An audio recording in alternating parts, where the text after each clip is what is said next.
আলাইকুম, welcome back to my channel. বন্ধুরা কেমন আছেন সবাই? আশা করি সবাই ভালো আছেন। আলহামদুলিল্লাহ আমিও খুব ভালো আছি।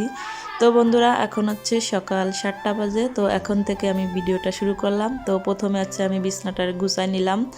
তো এটা হচ্ছে আমাদের শীতের কম্বল। তো কম্বলটাকে আমি ভাঁজ করে এখানে রেখে দিব।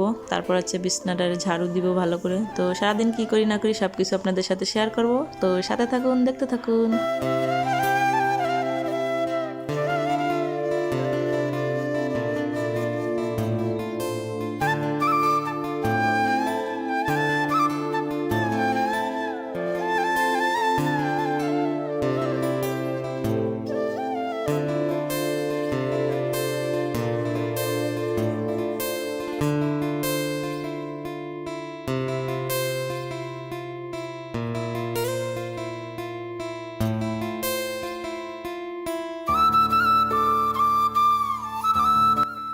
তো বন্ধুরা এই যে দেখেন আমার বিছনাটা গুছানো হয়ে গেছে।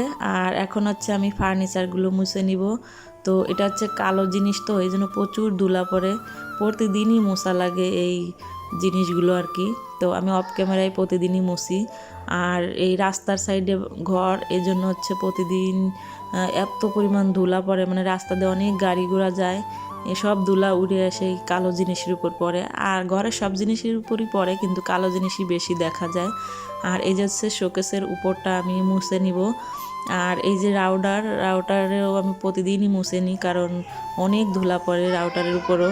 এই জন্য আমি প্রতিদিন তেনা দিয়ে সব কিছু একবার করে মুছে নিই ঘর ঝাড়ু দেওয়ার আগে। তো অফ ক্যামেরাই করি, কিন্তু আজকে আপনাদের সাথে শেয়ার করতেছি। তো এই যে হচ্ছে আমার ওয়ারড্রোবের উপর দেখেন কত নোংরা হয়ে রয়েছে। আর এখানে আমি যতই গুছাই রাখি, যতই জিনিসপত্র গুছাই রাখি, ততই আবার জিনিসপত্র ভরে যায়, কারণ এটার উপরই সবাই সব কিছু আইনে রাখে। তো আমি অনেকবার গুছাই, আবার মানে জিনিসপত্র হয়ে যায়। দেখেন মুছে নিচ্ছি ভালো করে। তো এখন হচ্ছে আমি ওয়ারড্রোবটাও মুছবো। আর ওয়ারড্রোবটাও অনেক কালো, মানে কালো জিনিস, তো এই জন্য অনেক ধুলা পড়ে, এই ফাঁকায় ফাঁকায় অনেক ধুলা, বিরাশ দিয়ে পরিষ্কার করা লাগে। তো আমি সপ্তাহে একদিন আর কি বিরাশ দিয়ে ফাঁকার ভিতর দিয়ে আর কি পরিষ্কার করি। আর সবসময় আমি তেনা দিয়ে আর কি পরিষ্কার ধুলাটা আর কি উপর দিয়ে মুছে ফেলাই। তো বন্ধুরা এই যে দেখেন আমার সব মোছা হয়ে গেছে ফার্নিচার, ঘরটার পুরো পরিপাটি করে গুছাই নিলাম। এখন চলে আসলাম আমি ছাদে। আর ছাদে বসে হচ্ছে আমি রান্না করব মাটির চুলায়। তো এই চুলাটা হচ্ছে নতুন বানিয়েছি।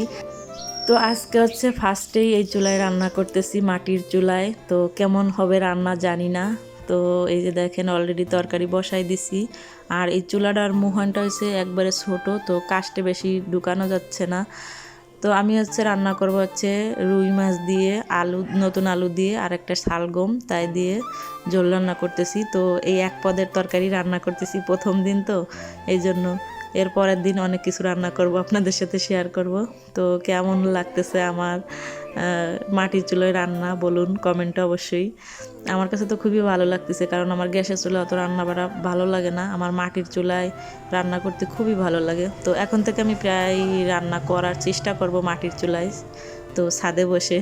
আর এই যে হচ্ছে মাছ কষায় আর কি রেখেছি, আজকে মাছ ভেজে রান্না করি নাই, কষায় রান্না করছি, কারণ সবসময় ভেজে রান্না মাছ ভালো লাগে না, এই জন্য মাঝে মাঝে একটু কষায় রান্না করতে হয়।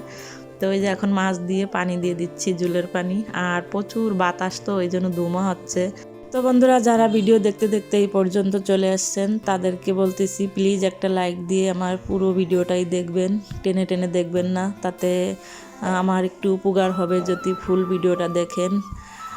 এখন হচ্ছে বিকাল, এখন আমি চিপস ভেজে নিচ্ছি, রায়সা শিফায়ের চিপস খাবে, তো ওদেরকে কিছু চিপস ভেজে দিচ্ছি।